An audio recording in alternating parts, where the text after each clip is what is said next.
Washington میں وہ دونوں ایک جنرل اسٹور میں شاپنگ کرنے آئے تھے۔ آریان نے اس کا کب سے سر کھا رکھا تھا اور وہ برے برے منہ بناتا وہی چیزیں اٹھائے گیا جو آریان کی نظر میں فائدہ مند تھی۔ اس نے آریان کو گھورا تو آریان نے دانتوں کی نمائش کی۔ مجھے پہلے ہی پتا تھا یہ خالص زنانہ کام دی گریٹ آریان پاشا ابراہیم ہی کر سکتا ہے۔ اس نے اس کی مسکراہٹ سے جل کر کہا تو آریان کا کہا بے ساختہ گونجا۔ او کم آن ڈیڈ، اب آپ لوگ مردانہ کام تو کرنے نہیں دیتے تو زنانہ ہی کروں گا نا۔ وہ مانی خیزی سے بولا تو آگے سے سامنے والے نے گھور کر اسے دیکھا۔ اتنے میں ہی سٹور میں بگدڑ مچی تھی۔ دو تین جوکر کا ماسک لگائے لٹیرے سٹور میں گھس آئے تھے۔ آج کل انہوں نے بڑا تنگ کیا ہوا تھا، جو نہ صرف لوٹ مار کرتے تھے بلکہ جو سامنے آتا اسے قتل بھی کر دیتے تھے۔ اب بھی انہوں نے دکاندار کے سر پر گن تان رکھی تھی اور اسے لاک کھولنے کا بول رہے تھے۔ آریان اور وہ جو آپس میں بحث کر رہے تھے اب اس جانب متوجہ ہوئے تھے۔ پہلے تو خاموشی سے برداشت کرتے رہے، مگر انہوں نے جب مالک کو دھمکانے کے لیے ایک سیلز مین کو گولی مار دی تب وہاں کھڑے ایک شخص نے اپنی سیکرٹ پاکٹ سے گن نکالی تھی اور اگلے ہی لمحے سائلنسر لگی پسٹل میں سے شعلہ سا نکلا اور ان تین لٹیروں میں سے ایک کے چہرہ اور گلے کی دھجیاں اڑ گئی تھی، اور گولی چلانے والا وہ سوہم خان تھا جس کا نشانہ آج بھی پہلے دن جیسا کمال کا تھا۔ مگر اسے حیرت تب ہوئی جب دوسری طرف سے آئی گئی تو گولیوں نے باقی دو لٹیروں کی شرہگی بھی اڑائی تھی۔ سوہم نے پیچھے مڑ کر دیکھا تو وہ آریان تھا جس نے ہمیشہ سوہم کے سامنے دبو اور بزدل ہونے کی ایکٹنگ کی تھی۔ کیسا لگا ڈیڈ میرا نشانہ؟ آریان نے ایک آنکھ بند کر کے کہا۔ فکر مت کریں، آپ ہی سے سیکھا ہے شاہ رگے اڑانا، وہ اطمینان سے بولا۔ اچھا، اور یہ سب کب سے چل رہا ہے لڑکے؟ سوہم نے دانت پیستے ہوئے پوچھا، اور وہ کوئی بھی جواب دیتا تبھی وہاں پولیس آ چکی تھی۔ وہ دونوں حسب معمول گنز غائب کر چکے تھے۔ جب پولیس آئی تو وہ بھی دونوں بظاہر ٹرالی کے پیچھے چھپے بیٹھے تھے۔ سوہم نے اسے کہا، گھر چلو میں بتاتا ہوں تمہیں۔ اور پھر وہ گھر آئے تو سوہم نے لاؤنج میں آ کر سامان رکھا اور پیچھے مڑ کر دیکھا تو آریان صاحب غائب تھے۔ وہ مسکرایا۔ یہ تو وہ شروع سے ہی جانتا تھا، مگر آریان کے سامنے انجان بنا رہا۔ وہ سیدھا اپنے روم میں آیا۔ ہے روح میری جان، دیکھو تمہارے لیے ایک سرپرائز ہے میرے پاس۔ وہ جو بیڈ پر نیم دراز تھی اٹھ کر بیٹھی تو سوہم نے اس کا ماتھا چوما۔ روحا نے مسکرا کر پوچھا، اچھا، اور وہ کیا ہے؟ وہ یہ کہ تمہارے جنگلی پاگل بیٹے ماہر سوہم خان کو بھی اس کی روح مل گئی ہے، بالکل اس کے باپ کی طرح جیسے مجھے یہ ملی۔ سوہم نے اس کی چھوٹی سی ناک چومتے ہوئے کہا تو وہ ہمیشہ کی طرح خود میں سمٹتی سرخ چہرہ لیے سائڈ پہ ہو گئی۔ اف، قسم کھا لیا آپ نے سوہم خان کہ اس عمر میں بھی سدھرنا نہیں ہے آپ نے، اور ہمیں تنگ کرنے کا کوئی موقع ہاتھ سے جانے نہیں دینا۔ شرم کیجیے، اب آپ دادا بننے والے ہیں عنقریب۔ بالکل، تمہارا بیٹا بھی مجھ پر ہی گیا ہے، لگتا ہے مجھے دادا بننے کے لیے زیادہ انتظار نہیں کرنا پڑے گا۔ اثرات تو ایسے ہی لگتے ہیں۔ وہ گہرا مسکرایا اور اپنے موبائل میں سے ایک فوٹو نکال کر روحا کو دکھائی جس میں وہ ایک سرخ لباس میں نازک سی لڑکی کو سینے سے لگائے کھڑا تھا۔ اوہو، گدا اپنے بالکل باپ پر چلا گیا ہے، بے شرم کہیں کا، حالانکہ ہم چاہتے تھے کہ وہ ہم پر جائے۔ روحا نے بظاہر افسوس سے سر نفی میں ہلاتے ہوئے کہا، مگر چہرہ خوشی سے تمتما اٹھا تھا۔ سوہم اس کی بات سن کر ہنس پڑا۔ اسے آپ بدتمیزی نہیں، ہمارا عشق کہیے بیگم۔ سوہم نے مانی خیزی سے اپنی روح کو دیکھا جس کے ہوتے اس کی روح کو سکون مل جاتا تھا۔ فجر نے پنکی، رحاب اور پاشا کو واضح الفاظ میں بتا دیا تھا کہ ماہبیر نے اسے پہلی طلاق کا پیپر دیا ہے۔ بہت جلد اس کی طلاق ہو جائے گی تو وہ ایک پل بھی یہاں نہیں رہنا چاہتی۔ عدت کا تو مسئلہ نہیں ہوگا تو فوراً اس کی کہیں اور شادی ہو جائے۔ جبکہ وہ تینوں اتنے بھی پاگل نہیں تھے، اچھی طرح جانتے تھے کہ یہ چھوٹی سی لڑکی آگ سے کھیلنے جا رہی ہے، مگر انہوں نے انکار بھی نہیں کیا تھا کہ ماہبیر جیسے بلا کو سیدھا کرنے کا یہی طریقہ ہو سکتا تھا جو اسے نہ صحیح طرح اپنا رہا تھا اور نہ ہی چھوڑ رہا تھا۔ ایک دو پارٹی اسے دیکھ کر جا چکی تھی مگر وہ صرف خواتین تھی۔ ماہبیر دیکھ رہا تھا یہ تماشا مگر ابھی تک تو خاموش تھا۔ مگر آج جو خواتین آئی تھیں ان کے ساتھ مرد بھی تھے اور ان کا لائق فائق ثبوت بھی تھا، اور اس سازش میں سوہم خان کا زیادہ ہاتھ تھا۔ پنکی نے فجر کو تیار کیا تھا اور اب وہ دھیمے قدموں سے ڈرتی ڈرتی لاؤنج میں آئی تھی، کیونکہ آج کا کچھ زیادہ ہی ہو چکا تھا۔ وہ بار بار پہلو بدل رہی تھی اور اس کی پیشانی پسینے سے تر تھی، کیونکہ سامنے بیٹھا وہ شخص اسے گھورتا ہوا زہر لگ رہا تھا۔ پنکی اور رحاب اور پاشا ان سے ہلکی پھلکی گفتگو کر رہے تھے، تبھی بھاری جوتوں کی مخصوص آواز سے حسب معمول فجر کا دل اچھل کر حلق میں آ گیا۔ اس کے سینے میں سانس الجھی۔ پنکی نے بڑی فرصت سے سنوارا تھا اسے، اورنج ڈریس پہنا کر۔ شدید نفرت کرنے کے باوجود وہ اس جلاد کے طیش اور غصے سے اب تک ڈرتی تھی۔ لاؤنج میں وہ ان مہمانوں کے سامنے رحاب کے پاس بیٹھی تھی۔ جب وہ لاؤنج میں داخل ہوا، کوئی سامنے بیٹھا بڑے پرشوق نگاہوں سے اسے دیکھ رہا تھا، اور یہ منظر دیکھ کر مہابیر کی انگلیوں میں اسکیلپل بڑی شدت سے گھوم رہا تھا۔ لاؤنج کا یہ منظر دیکھ کر اس کی آنکھوں میں خون اتر آیا تھا، اور پھر وہ وہیں جیسے جم سا گیا تھا۔ اس نے خون خوار نگاہوں سے فجر کو گھورا تو فجر نے بری طرح پہلو بدلا۔ بڑی دیر سے وہ تنی رہ کے لیے یہ تماشا دیکھ رہا تھا۔ ضبط کے کڑے مرحلوں سے گزرتا وہ اپنے آپ کو آزما رہا تھا۔ وہ لوگ بولے، ہمیں تو لڑکی بہت پسند ہے، تو ہم یہ رشتہ پکا سمجھیں۔ ان کی بات سن کر مہابیر کا دماغ کھول اٹھا۔ وہ بھوکا شیر بنا فجر پر جھپٹا تھا۔ ارے یہ کیا بدتمیزی ہے، کیا بدسلوکی ہے یہ، چھوڑو میری ہونے والی بہو کا ہاتھ۔ ابھی وہ عورت بول ہی رہی تھی کہ مہابیر غصے سے دھاڑا، شٹ اپ، بیوی ہے یہ میری، اور اگر نہیں چاہتے کہ میں پیٹرول ڈال کر ابھی تم سب کو آگ لگا کر یہاں زندہ جلا کر سکون حاصل کروں تو گیٹ لاس فرام ہیئر۔ وہ غصے سے بولا اور پورا وائٹ پیلس اس نے ہلا ڈالا۔ سوہم نے اسے کھا جانے والی نگاہوں سے دیکھا، جیسے کہنا چاہتا ہو کہ اب کیوں آگ لگی ہے، مگر اسے اس وقت کسی چیز کی پرواہ نہیں تھی، آگ ہی تو لگی تھی اسے۔ فجر بولی، چھوڑے مجھے، آپ کی ہمت کیسے ہوئی میرا ہاتھ پکڑنے کی؟ مگر مہابیر اسے گھسیٹتا ہوا اپنے کمرے میں لایا تھا اور پاؤں سے زور سے دروازہ لاک کر کے اسے اپنے بیڈ پر پٹکا تھا۔ اورنج پیروں تک فراک، اونچا چوڑا، خوبصورت رنگت پر اورنج لپسٹک۔ مہابیر نے اس کا یہ سجا سنورا روپ خونخوار نگاہوں سے دیکھا۔ اس کا دل کیا کہ اس کا حشر بگاڑ دے۔ بولا، تمہاری ہمت کیسی ہو ان لوگوں کے سامنے ڈیکوریشن پیس بن کر بیٹھنے کی، مسز فجر مہابیر؟ اس ہمت کی تو داد ہی دینی پڑے گی۔ وہ غصے سے بولا اور ایک گھٹنے پر جھک کر اس کا منہ اپنے ہاتھوں میں دبوچا۔ فجر نے بھی اپنی پوری طاقت لگا کر اس کا ہاتھ ہٹانے کی کوشش کی تھی، اور وہ بولی، کس حق سے لائے تھے آپ مجھے یہاں؟ کس حق سے؟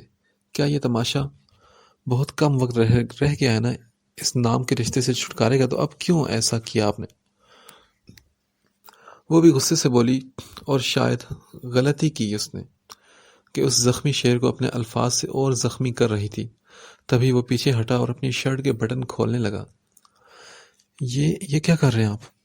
وہ فوراً گھبرائی اٹھ کر باہر بھاگنے کو تھی، تبھی وہ اس کی راہ میں آیا اور اسے پکڑ کر دیوار سے پن کیا۔ بہت کم وقت رہ گیا نا، تو میں رجوع کرنے لگا ہوں۔ مہابیر سرسراتے لہجے میں بہت قریب آ کر اس کے کان میں بولا تھا، اور کہا اس نے، حق کی بات کر رہی ہو نا، تو فکر مت کرو ڈارلنگ، آج میں سارے حق وصول کر کے چھوڑوں گا۔ یہ کہتے اس نے فجر کے ہوش اڑائے تھے۔ ہونٹوں نے گردن سے شاہراہ تک سفر کیا۔ اس نے اس کی کمر کو جکڑا اور اس کا ہاتھ اور کندھے میں پیوست ہوتا دوسرا ہاتھ۔ وہ بری طرح مچلی، مگر اس کی آہنی گرفت میں سے ہل بھی نہیں سکی۔ مہابیر نے اپنے لب اس کے گداز گال پر رکھے تو اس نے سختی سے آنکھیں بند کی۔ چھوڑے مجھے، وہ بولی، مگر مہابیر آج اس کی سننے کے موڈ میں نہیں تھا، تبھی اس کی بولتی بند کی تھی۔ فجر کو لگا کہ آج اس کی جان نکال کے ہی چھوڑے گا۔ اذیت و بے بسی کے احساس سے اس کے تواتر سے آنسو بہے تھے جو مہابیر کے گریبان میں گرے۔ جانے کس احساس کے تحت وہ پیچھے ہٹا تھا اور وہ نڈھال سی دیوار سے لگی نیچے بیٹھتی چلی گئی۔ وہ بولا، اب اس کمرے سے نکلنے کی گستاخی ہرگز مت کرنا مسز فجر مہابیر، نہیں تو ایسا حشر بگاڑوں گا کہ خود کو بھی پہچان نہیں پاؤ گی، سمجھی تم؟ وہ غصے سے کہتا وہ اپنی شرٹ اٹھا کر کمرے سے باہر نکلتا چلا گیا۔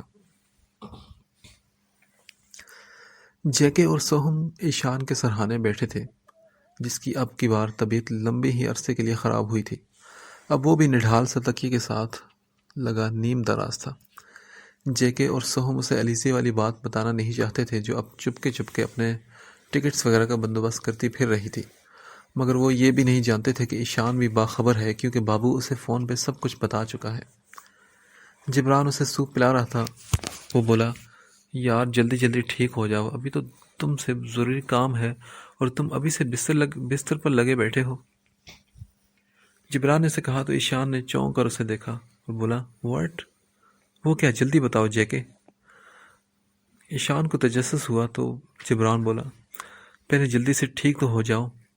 نہیں جے کے، مجھے بتاؤ کون سا کام ہے ایسا؟ کام یہ ہے کہ کسی کو لوگوں کو پاگل ثابت کرنے کے مینٹل اسائلم بھیجنے کا کچھ زیادہ شوق ہے تو اس شخص کو بتانا ہے کہ پاگل بنانا کسے بولتے ہیں۔ میں اس شخص کو اس قدر مینٹلی ٹارچر کرنا چاہتا ہوں کہ اسے خود بھی یہ لگنے لگے کہ ہاں وہ پاگل ہے۔ جبران کے سرسراتے لہجے میں کچھ ایسا تھا کہ ایک مرتبہ تو ایش کے ساتھ ساتھ اس گرین مانسٹر نے بھی چونک کر اسے دیکھا تھا۔ وہ بولا، اور یہ سب کرنے کے لیے ایشان تمہارا ٹھیک ہونا بہت ضروری ہے۔ رائٹ، تو یہ بات ہے۔ میں بھی بالکل ٹھیک ہو جانا چاہتا ہوں کیونکہ مجھے اروشے کی فکر ہو رہی ہے بھائی۔ میں اچھی طرح جانتا ہوں کہ الیزے یہاں سے بھاگنے کی تیاری کر رہی ہے۔ اسے جو غلط فہمی ہوئی ہے وہ بھی اپنی جگہ ٹھیک ہے۔ اگر جیکے کے بجائے وہ مجھے ایسے دیکھتی تب بھی اس کا یہی ری ایکشن ہوتا۔ وہ سانس لینے کو رکا جبکہ سوہم اور جیکے کی سانس اٹک گئی تھی۔ کیونکہ وہ لڑکی ہیں تو آپ لوگوں کو ہینڈل کرنے میں دقت پیش آ رہی ہے، تو میں ہی آپ کو بتا دیتا ہوں کہ کیا کرنا ہے۔ جے کے، آپ الیزے کو اپنے ہاسپٹل لے جائیں اور وہاں اسے ایڈمٹ کر دیں کیونکہ اس کے پاس بہت کم وقت بچا ہے اور وہ بہت تکلیف میں ہے۔ ماہر بھائی، آپ اروشے کو میرے پاس لے آئیں، میں اسے سنبھال لوں گا، ایشان نے اطمینان سے دونوں سے کہا۔ مگر ایشان، تمہاری اپنی طبیعت؟ سوہم بھائی، میں بالکل ٹھیک ہوں، بس مجھے اروشے چاہیے، مجھے آپ وہ لا دیں۔ اوکے ایش، میں کرتا ہوں کچھ۔ مگر جبران نے جھنجھلا کر کہا، یار ایشان، میرے نکاح میں کیسے شرکت کرو گے تم؟ اس کی بات سن کر ایشان حیرت سے اسے دیکھے گیا اور پھر سوہم سے بولا، بھائی یہ میں نے جیکے کے منہ سے کیا سنا ہے؟ ذرا چٹکی کاٹنا مجھے۔ اس کی بات سن کر جبران نے کہا، شٹ اپ ایش، اور بتاؤ مجھے شامل ہونا ہے کہ نہیں؟ کیوں؟ تم نے میرے نکاح میں شرکت کی تھی جو میں تمہارے نکاح میں آ کر بھنگڑے ڈالوں؟ اس کی بات پر جیکے نے اسے گھور کر دیکھا۔ اچھا بحث بند کرو یار اور چلو، وقت بہت کم ہے، پھر روشے کو بھی لانا ہے میں نے۔ ماہر سوہم خان نے انہیں غصے سے گھرکا تو جبران شرافت سے اس کے ساتھ ہو لیا۔ سوہم اور جیکے ایشان کے روم سے نکل کر سیتا لاؤنج میں آئے تھے جہاں سب موجود تھے جنہیں ماہر سوہم خان نے بلایا تھا۔ ڈیڈ، جبران نکاح کرنا چاہتا ہے، سوہم نے سکون سے کہا تو سب کو خوشگوار حیرت ہوئی۔ پنکی بھی گہری مسکرائی۔ اب وہ وقت قریب تھا جب یہ چاروں جلاد بھی کھونٹے سے بندے جاتے۔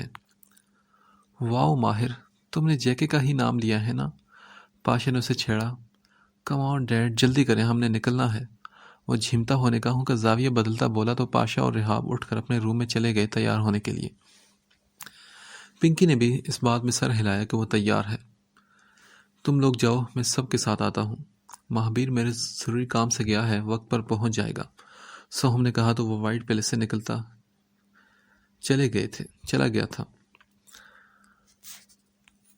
مفرا ایک ہفتے سے اس گھر میں تھی، آزاد فضاؤں میں آزاد پنچھی بنی گھومتی تھی، نہیں جانتی تھی کہ وہ ابراہیم ہاؤس میں ہے۔ سونیا اس کے ساتھ رہ رہی تھی۔ سونیا نے اسے کیسے سمجھایا بجھایا یہ ایک الگ قصہ تھا۔ سونیا نے اسے بتایا تھا کہ ڈاکٹر جبران کو بھی نہیں پتا تھا کہ تم ہاسپٹل سے کیسے غائب ہوگی، اور یہ کہ اب بھی اسے ڈاکٹر جبران نے ہی بچایا ہے۔ بند پڑے ابراہیم ہاؤس کو مفرا نے بہت خوبصورتی سے سجا دیا تھا۔ اس دوران نرما اور اپنے بھائی کی تو اسے یاد بھی نہیں آئی تھی۔ وہ بھائی جو اتنا بے حس ہو چکا تھا کہ ایک مرتبہ بھی اس کا حال احوال پوچھنے نہیں آیا تھا، تو اب اسے بھی کوئی پرواہ نہیں تھی کسی کی۔ وہ شاور لے کر ٹاول سے بال رگڑتی واش روم سے باہر آئی تھی جب اسے کچھ غیر معمولی سا محسوس ہوا۔ وہ سیدھی ہوئی تو سارا خون نچڑ کر چہرے پر آیا تھا کیونکہ سامنے ہی دیوار سے ٹیک لگائے ڈاکٹر جبران اطمینان سے ہاتھ باندھے کھڑا تھا۔ وہ جھٹکے سے پیچھے مڑی اور بولی، ڈاکٹر آپ یہاں؟ اسے حیرت ہوئی تھی کہ بنا دستک دیے یوں کسی کے روم میں آنا، نہیں جانتی تھی کہ یہ تو پورا گھر ہی سامنے کھڑے شخص کا تھا۔ مجھے ڈاکٹر جنت نے بھیجا ہے، انہوں نے مجھ سے کہا ہے کہ آپ کا نکاح ہوگا مجھ سے، آج، ابھی اور اسی وقت۔ جبران نے اس کے سر پر ایک بم پھوڑا تھا۔ وہ فوراً بولی، یہ کیا کہہ رہے ہیں آپ؟ کیوں؟ کیا آپ کو میں پسند نہیں ہوں؟ نہیں، ایسی بات نہیں ہے، مفرا نے جھجکتے ہوئے کہا۔ اچھا، تو اس کا مطلب ہے کہ میں آپ کو پسند ہوں؟ جبران نے اسے گہری نگاہوں سے دیکھتے ہوئے کہا۔ اب میں نے ایسا کب کہا؟ وہ اس کی بات پر بوکھلائی۔ پسند نہیں ہوں، ناپسند بھی نہیں ہوں، تو پھر کیا ہوں؟ آپ ہی بتا دو۔ اس کی آنکھوں میں ایک شرارت بری مسکان تھی، جس کا صاف مطلب تھا کہ اسے تنگ کر رہا تھا جان بوجھ کر۔ ڈاکٹر، ایک منٹ۔ مفرا کو کچھ یاد آیا اور بولی، ڈاکٹر جنت نے مجھ سے تو کوئی بات نہیں کی، آپ سے کب بول دیا؟ مفرا نے اسے گھورتے ہوئے پوچھا۔ اچھا، ویسے مجھے تو انہوں نے کہا تھا، مگر میں کیسے مان لوں ڈاکٹر؟ مفرا، آپ کو کیا لگتا ہے کہ میں آپ کو آپشن دے رہا ہوں؟ جبران بھی اب آگے بڑھا۔ وہ چند قدم پیچھے ہٹی تو وہ دیوار سے لگی، تو جبران نے اس کے دائیں بائیں ہاتھ رکھے اور بولا۔ مفرا بولی، آپ میرے ساتھ ایسے زبردستی نہیں کر سکتے۔ ریلی؟ تو بتاؤ مجھے، کون روکے گا مجھے؟ ویسے اس گھر میں رہنے کی بات ہے نا، تو ٹھیک ہے، ایسے ہی رہ لیتے ہیں، وہ لاپرواہی سے بولا۔ تو مفرا حیرت سے آنکھیں پھاڑے دیکھے گئی۔ کیا مطلب ہے آپ کا؟ تبھی جبران کا فون بجا تھا، جو کہ اس نے یس کر کے اس کی جانب بڑھایا، تو مفرا نے فون تھام کر کان سے لگایا، تو وہ دوسری جانب ڈاکٹر جنت تھی، اور جو انہوں نے اس سے کہا وہ ماننا اس کے لیے بہت مشکل تھا۔ وہ کیسے اپنی ساری زندگی ایک اجنبی انجان شخص کے ہاتھ میں سونپ دیتی؟ وہ بالکل بھی رضامند نہیں تھی، مگر اب جب کہ اس کی مسیحا، اس کی ہمدرد ڈاکٹر جنت نے بول دیا تھا، تو اس کے پاس جیسے کوئی آپشن ہی نہیں تھا، اور وہ یہ رسک اٹھانے کے لیے تیار تھی۔ کال بند ہونے پر مفرا نے خاموشی سے فون سامنے کھڑے خود کو گھرتے شخص کو دے دیا۔ وہ اب اس کی نظروں سے خائف ہو کر کھڑی فرار کا راستہ کوئی تلاش کر رہی تھی۔ جبران اس کے سبیہ معصوم چہرے پر وہ چیز تلاش کر رہا تھا جس نے اسے مشہور زمانہ سفاک جیکے کو اپنا زر خرید بنا لیا تھا۔ وہ بولا، تیار ہو جائیں، کچھ ہی دیر ہے، تیاری مکمل ہے۔ وہ اطمینان سے کہتا روم سے باہر چلا گیا تھا۔ اب جب مفرا نے غور کیا تو اپنے بیڈ پر شاپنگ بیگز رکھے نظر آئے تھے۔ اس نے جھجکتے ہوئے کھول کر دیکھا تو شاکنگ رنگ میں بہت ہی خوبصورت، آنکھوں کو چندھیا دینے والی میکسی تھی، میچنگ سینڈل اور ہلکی پھلکی جیولری۔ اس نے ایک سرد سی آہ بھری اور بیڈ پر بیٹھ گئی۔ کچھ ہی دیر میں سونیا کمرے میں داخل ہوئی۔ باراتی تو پہنچ بھی گئے اور دلہن صاحبہ تیار نہیں، یہ کیا بھائی؟ سونیا نے اسے چھیڑا۔ Shut up Sonia. اچھا، اوکے، بعد میں جلنا بھننا، اب اٹھو اور یہ ڈریس پہن کر جلدی باہر آؤ۔ سونیا نے اسے ڈریس دے کر تقریباً واش روم کی جانب دھکیلا تھا، اور پھر اس کے نہ کرنے کے باوجود ہلکا ہلکا میک اپ کر کے شاکنگ لپسٹک بھی لگا دی تھی۔ اب وہ چاندنی کی طرح دھمک اٹھی تھی۔ سونیا بھی ایک مرتبہ تو حیران ہوئی تھی اسے دیکھ کر۔ جب وہ انہیں ملی تھی تو برسوں کی مریضہ لگتی تھی، مگر اب نظر ہی نہیں ٹھہر رہی تھی اس پر۔ وہ خود کو آئینے میں دیکھ کر خود ہی میں سمٹی جا رہی تھی۔ کچھ ہی دیر بعد سونیا اور اس پر چادر ڈالے اسے باہر لائی تھی۔ وہ ایک نظر ہی دیکھ پائی تھی، سب وہاں موجود تھے۔ ڈاکٹر جنت نے بھی شرکت کی تھی اس نکاح میں۔ مفرا اس وقت سخت نروس ہو رہی تھی۔ فکر مت کرو، بعد میں انٹرو کروا دوں گی، ابھی ریلیکس ہو کر بیٹھ جاؤ۔ وہ فوراً بیٹھ گئی۔ نکاح شروع ہوا اور جلد ہی ایجاب و قبول کا مرحلہ طے پا گیا۔ پاشا، ماہبیر اور سہم نے جبران کو گلے لگ کر مبارکباد دی۔ رحاب نے اسے ماتھے پر پیار دیا اور پنکی نے ڈھیر سارے نوٹوں سے اس کی نظر اتاری۔ وہ پنکی کو اس فیملی کے ساتھ دیکھ کر حیران اور کنفیوز ہوئی جب سونیا پھر اس کے کان میں بولی، تمہارا سسرالی خاندان ایک مسٹری ہے، بعد میں آہستہ آہستہ سمجھ لینا، ابھی فی الحال چلو یہاں سے۔ سونیا اسے لیے کمرے میں آ چکی تھی۔ باہر وہ خوش باش بیٹھے باتیں کرتے رہے۔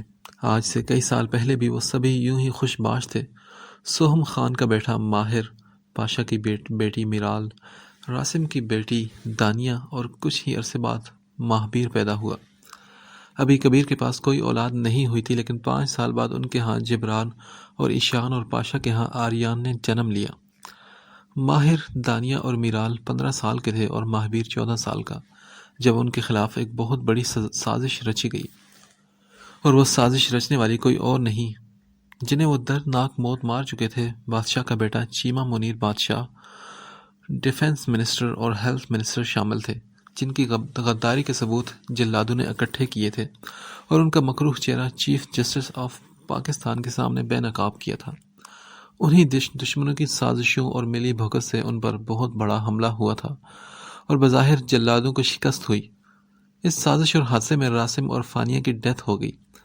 مہابیر کے ذہن پر ایک گہرا اثر ہوا تھا جب اسے یہ پتہ چلا کہ دشمنوں کی صف میں اس کی سوتیلی خالہ نایاب بھی شامل تھی، جس کی بیٹی کے ساتھ فانیہ نے بڑی ہنسی خوشی اس کا نکاح کروایا تھا۔ یہ بات کافی حیران کن تھی، کیونکہ وہ بظاہر وہ تب زمانے کی ٹھوکروں میں رہ کر اچھی خاصی سدھر چکی تھی۔ دشمنوں کی نظروں میں وہ سب جلاد ختم ہو چکے تھے، کیونکہ پورے وائٹ پیلس کو ایک دھماکے سے اڑا دیا گیا تھا۔ وہ ایک بڑا مشکل وقت تھا ان سب پر۔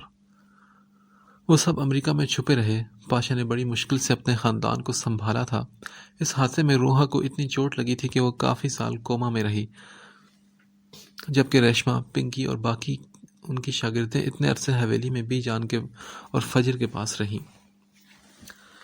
کافی وقت لگا دوبارہ سنبھلنے میں، وائٹ پیلس کو کہیں اور خفیہ جگہ شفٹ ہونے میں، دوبارہ پھر سے دشمنوں کی آنکھوں میں آنکھیں ڈال کر ان کا مقابلہ کرنے کے لیے طاقتور اور مضبوط بننے میں کافی وقت لگا۔ پاشا روحاب کو لیے سہم کے بیٹے ماہر اور مہابیر کے ساتھ پاکستان لوٹ آیا۔ میرال اور تانیہ کی امریکہ میں ہی شادی کر دی گئی۔ پھر جبران اور ایشان بھی پاشا کے پاس آ گئے، جبکہ سہم، روحا، کبیر، زمل اور آریان امریکہ میں ہی رہائش پذیر تھے رہے۔ مگر اب آریان نے جب سے MBBS کی ڈگری حاصل کی تھی، وہ ضد پر اڑا تھا کہ پاکستان ہی جائے گا۔ سہم کے بیٹے ماہر سہم خان کے دل میں جو ان کی برباد ہونے کی آگ لگی تھی، اور اپنی ماں کی حالت سے جو دل میں غم و غصہ تھا، وہ اسے بے حس اور پتھر بنا گیا تھا۔ اور اب وہ وقت تھا جب وہ پھر انبیٹیبل بن چکے تھے، جنہیں کوئی نہیں ہرا سکتا تھا، کوئی شکست نہیں دے سکتا تھا۔ اب جبران کو چھیڑتے وہ سبھی خوشگپیوں میں مصروف تھے، اور شاندار سے لنچ کے بعد وہ سب وہاں سے رخصت ہو گئے تھے۔ جبران آہستگی سے چلتا ہوا روم میں داخل ہوا تھا جب وہ آئینے کے سامنے کھڑی جیولری اتارنے کا شغل فرما رہی تھی۔ جبران کو ایک تب چڑھی اور غصے کے عالم میں اس تک آیا تھا، اسے پکڑ کر اپنی جانب گھمایا اور اس کی کمر پر اس کی گرفت آہنی تھی۔ ارے چھوڑے مجھے، یہ کیا کر رہے ہیں آپ؟ ابھی تو کچھ نہیں کیا ڈارلنگ، جبران نے اس کے بالوں کی لٹ کو کانوں کے پیچھے اڑستے ہوئے کہا۔ ہے غور سے سنو، ابھی میں کچھ دیر کے لیے باہر جا رہا ہوں، ایک ضروری کام ہے، تم چینج مت کرنا، ہاں ہو سکے تو اپنے حسن کو اور سنوار لینا۔ آج جبران کا لہجہ خود بہت خمار آلود ہو چکا تھا۔ کیوں؟ میں تو کروں گی چینج، اور زہر لگ رہے مجھے اس وقت آپ یوں دھونس جماتے ہوئے۔ کان کھول کر سن لیں، یہ رشتہ صرف ڈاکٹر جنت کے کہنے پر جوڑا ہے میں نے، نہیں تو مجھے ذرا برابر بھی اعتبار نہیں آپ پر، اسی لیے مجھ سے ابھی 10 فٹ کی فاصلے پر ہی رہیے گا ڈاکٹر۔ اس لیے کیوں سج سنور کر بیٹھوں میں تو چینج کروں گی۔ وہ بھی تڑک کر بولی، اور اس کی بات سنے بغیر کچھ اور ہی سمجھتی کہ اس کے بازو میں مچھلی۔ ہاں کر لینا چینج، اٹس اوکے، پھر میں دوبارہ اپنے ہاتھوں سے یہی پہنا دوں گا۔ آج تو گولڈن نائٹ ہے نا، تو سب چلتا ہے۔ وہ شرارت سے آنکھ دبا کر بولا اور اسے ہکا بکا اسے دیکھے گیا۔ آپ ڈاکٹر نہیں، بہت ہی چھچورے قسم کے انسان ہیں۔ وہ پھر سے اس کے بازو میں مچھلی تو جبران اس خطاب پر گہرا مسکرایا اور بولا، میری جان جو بھی سمجھو، مگر چینج مت کرنا، ہم نے کہیں جانا ہے پھر، ٹھیک ہے؟ کدھر؟ اب کہاں جانا ہے ایک بہت اسپیشل جگہ، ویٹ کرنا میرا، اور آخری بار بول رہا ہوں کہ چینج نہیں کرنا، نہیں تو دوسرا آپشن دے ہی چکا ہوں۔ وہ اب اس کے چہرے پر جھکا تو مفرا کے 14 طبق روشن ہو گئے۔ مگر بندہ ذرا شریف تھا، پھونک سے اس کی لب کو چھوتی لٹ کو پیچھے ہٹا کر کمرے سے 9-2-11 ہو گیا تھا۔ پیچھے وہ دانت پیستی رہ گئی۔ وہ ٹریکنگ ڈریس اپنا سپورٹ بیگ کمر پر باندھے وائٹ پیلس کے سامنے گزر رہی تھی۔ نرالے کام تھے شفا کامران کے بھی، لوگ صبح کو جاگنگ کرنے جاتے تھے، اسے شام کو اس وقت یاد آیا تھا پارک میں جانا۔ پاشا کے ساتھ اس دن وائٹ پیلس میں اس نے خوب انجوائے اور ہنگامہ کیا تھا۔ پورا وائٹ پیلس گھوم کر بھی اس کی طبیعت سیر نہیں ہوئی تھی۔ واقعی وائٹ پیلس ایک مسٹیریس پلیس تھی جس میں عجیب سی کشش اور پر اسراریت تھی۔ وہ بہت ایکسائٹڈ ہوئی تھی وہاں جا کر، پنکی اور اس کی شاگردوں سے ملی، ان سے باتیں کی۔ ایک الگ قسم کا ایکسپیرئنس تھا اس کا جو اسے حاصل ہوا۔ اب بھی اس کے قدم خود بہت وائٹ پیلس کی جانب اٹھے تھے۔ گیٹ تک پہنچے تو واچ مین اور گارڈ نے اسے راستہ روک لیا اس کا۔ کدھر بیٹا جی، واپس جائیے، ادھر کہاں آ رہی ہیں آپ؟ واچ مین نے اسے روکتے ہوئے کہا۔ ہاں، اتنی بڑی مسٹیک؟ اوئی ماں، تم لوگ تو گئے، پکا گئے۔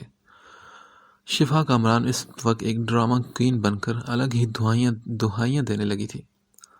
وہ بولی، پتہ ہے guard uncle, handsome uncle Pasha کی کتنی بڑی والی لاڈلی گیسٹ ہوں میں، اور اگر انہیں پتہ چل گیا کہ تم لوگوں نے مجھے اندر نہیں آنے دیا تو بینڈ بج جانی تم لوگوں کی، کیونکہ انہوں نے ہی فون کر کے مجھے بلایا ہے یہاں، نہیں تو میں یہاں کیوں آتی؟ اور ویسے بھی آ چکی ہونا میں ان کے ساتھ اندر، اور ان کی جان بھی بچائی تھی میں نے۔ وہ چھوٹی سی آفت اب کمر پر ہاتھ رکھے اتنی دیدہ دلیر سے جھوٹ بول رہی تھی کہ واچ مین اور گارڈ بھی اس کی بات پر ایمان لے آئے تھے کہ واقعی اسے پاشا سر نے بلایا ہوگا، اور شفا کامران اپنی ہی ایکٹنگ پر خوش تھی۔ لڑکی، تم جھوٹ تو نہیں بول رہی؟ واچ مین نے اسے گھورتے ہوئے پوچھا تو وہ بولی، اوکے، میں بات کرواتی ہوں ان ہینڈسم انکل سے۔ اب وہ اپنی غائبانہ پاکٹ میں ہاتھ مارنے لگی موبائل ڈھونڈنے کے لیے۔ واچ مین اور گارڈز ابھی تک اس کا راستہ روک کر گیٹ پر کھڑے تھے جب ان سب کی گاڑی گیٹ تک آئی۔ اس نے پنکی کو دیکھ کر ہاتھ ہلایا تو پنکی نے گارڈ کو اشارہ دیا کہ اسے اندر آنے دو۔ وہ فخر سے اپنی پونی ٹیل جھلاتی اندر داخل ہو گئی۔ وہ سب بھی گاڑی سے اترے تو پاشا نے اسے گھورا اور بولا، بیٹا کیوں آئیے ہیں آپ یہاں؟ آپ کے پاپا نے منع کیا ہے تو جانے دینا پاشا، بہت پیاری بچی ہے۔ اور اس دن بھی خوب رونق ہی لگائی تھی اس نے۔ اور آپ نے پاشا سے کہا، ارے ہاں نا، بہت پیاری ہے، اور آفت اور دھماکہ بھی ہے۔ اس کے بولنے سے پہلے ہی پنکی نے بھی مسکرا کر کہا، جبکہ آفت اور دھماکہ کے خطاب پر وہ بھی شریر سی ہنسی ہنستی تھی۔ اور پھر وہ بولی، پلیز پاشا انکل، آپ ان گارڈ سے کہیں نا کہ مجھے مت روکا کریں، اب تو میرا روز ہی آنا جانا لگا رہے گا یہاں پر۔ اب دیکھیں، میں جاگنگ کرنے وہاں پارک میں جاتی ہوں تو لوگ عجیب عجیب نگاہوں سے گھورتے ہیں، تو میں یہاں آ جایا کروں گی نا۔ یہ اتنے بڑے سے لان میں خود بھی جاگنگ کروں گی اور سب کو بھی کرواؤں گی۔ وہ پنکی کے بازو پر جھولتی ہوئی چٹکی بجا کر بولی تو وہ بھی اس کی اوٹ پٹانگ باتوں پر ہنس دیے۔ اور سچ تو یہ تھا کہ وہ ان سب کو ہی بہت اچھی لگی تھی۔ پاشا مسکراتا ہوا اندر چلا گیا، بلکہ اب وہ ان کے کان کھانے میں زور و شور سے مصروف تھی۔ اور اس آفت کے کہنے پر پنکی نے گارڈز کو بلا کر اس کے سامنے ہی بول دیا تھا کہ وہ بہت اسپیشل گیسٹ ہے، لہذا اسے اگلی بار روکا نہ جائے۔ ماہر، سوہم خان، جبران اور ماہبیر علیزے کی طرف آ رہے تھے۔ ماہبیر، کیا اپڈیٹ ہے؟ ماہر نے سنجیدگی سے ماہبیر سے پوچھا۔ سوہم بھائی دونوں کراچی چھوڑ کر بھاگ چکے ہیں بزدل، ہر جگہ دیکھ لیا مگر کہیں نہیں ہیں۔ بائی ایئر لاہور چلے گئے ہیں، اور یہ بھی کنفرم ہے کہ وہ رستم اور منیر ہی تھے۔ مجھے لگا کہ وہ رستم دام میں پھنس جائے گا، مگر وہ منیر چالاک ہے۔ کوئی بات نہیں، آسان ہدف تو ماہر سوہم خان کو بھی پسند نہیں، کچھ اور ہی حل سوچنا پڑے گا ان کا۔ اب وہ دونوں علیزے کے گھر پہنچ چکے تھے۔ وہ دونوں اندر آئے تو وہ عروشے کے روم میں ہی تھی۔ جبران نے علیزے کے کچھ کرنے سے پہلے ہی اسے بے ہوش کر دیا تھا۔ عروشے نے شور مچانا شروع کر دیا، کندھے انکل، میں ایش کو بتاؤں گی، وہ ڈشم کرے گا تم لوگوں کو۔ عروشے خود بھی ہاتھ پیر چلا رہی تھی، مجبوراً سوہم کو اسے بھی باندھنا پڑا۔ جبران علیزے کے لیے ہاسپٹل کے لیے نکلا تھا اور سوہم اور مہابیر عروشے کے لیے وائٹ پیلس کی جانب نکلے۔ جبران نے علیزے کو ہاسپٹل ایڈمٹ کر دیا تھا اور خود ایک بہت ضروری کام کے لیے وہاں سے نکل پڑا تھا۔ مہابیر اور سوہم وائٹ پیلس پہنچے تھے۔ وہ اس نازک سے وجود کو کندھے پر لادے ایشان کے روم میں داخل ہوا تھا۔ پیر اور ہاتھ رسی سے باندھے ہوئے تھے اور منہ پر ٹیپ بندھی تھی۔ عروشے اس وقت بھی بری طرح مچل رہی تھی۔ اس نے اسے لا کر صوفے پر گرایا تھا، اور وہ جو ابھی ابھی اتنے بڑے دھچکے کے بعد ہوش میں آیا تھا، ایک نگاہ اس گلابی وجود پر ڈال کر سوہم کی طرف دیکھا۔ تھینکس برو۔ وہ مسکرایا تو سوہم خان کبھی ہنستا نہیں تھا، مگر آج وہ بھی کائی جمی آنکھوں سمیت ہلکا سا مسکرایا۔ ایوری تھنگ فار یو مائی شیر۔ وہ یہ کہہ کر ایشان کا ماتھا چوم کر وہاں سے جا چکا تھا۔ ایشان نے سوہم کے جانے کے بعد اٹھ کر نرمی سے اسے کھولا تھا اور اس کے منہ سے ٹیپ اتاری تھی۔ ایش، یو نو وٹ، یہ گندے والے انکل تھے، انہوں نے آپا کو بھی کڈنیپ کر لیا اور روشے بیبی کو بھی۔ اب روشے بیبی کیا کرے گی ایش؟ روشے شاید علیزی کی وجہ سے یا یہ سب سمجھ نہیں پائی تھی، تبھی خوف سے اس کے سینے میں منہ دیے سسک پڑی تھی۔ او نو، کڈنیپ تھوڑی کیا تھا، وہ تو اچھے والے انکل روشے بیبی سے گیم کھیل رہے تھے، ہائیڈ اینڈ سیک والی گیم۔ روشے بیبی کو آپا سے ہائیڈ کیا ہے، اب آپا ڈھونڈے گی اور روشے بیبی ملے گی ہی نہیں تو آپا ہار جائے گی، کیونکہ ایش اب روشے بیبی کو اپنے پاس چھپا لے گا۔ ایشان نے اسے تفصیل سے بہلایا، مگر وہ اب بھی سختی سے اس کے سینے سے لگی رونے میں مصروف تھی۔ ایش، مگر مجھے آپا کے پاس جانا ہے، وہ ضدی انداز میں بولی۔ تو ایشان بولا، کیوں، روشے بیبی نے گیم نہیں کھیلنی کیا؟ ایش کے موبائل فون میں، اور ایش روشے بیبی کے لیے ڈھیر سارے ٹوائز، ڈولز، ہاؤس، چاکلیٹس اور آئس کریم لایا ہے، وہ سب کون لے گا؟ ایشان اسے خود میں سمیٹے سکون سے آنکھیں بند کیے اس سے باتیں کر رہا تھا۔ اتنی ساری چیزیں کا نام سن کر وہ بولی، سچ؟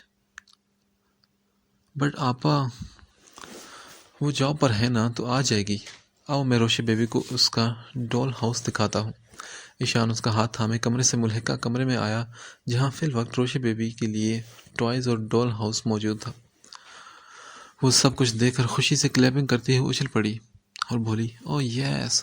وہ سب سے پہلے اس بڑے سے ڈول ہاؤس کے پاس گئی تھی جس میں ایک باربی ڈول اور اس کا پارٹر گڈا موجود تھا۔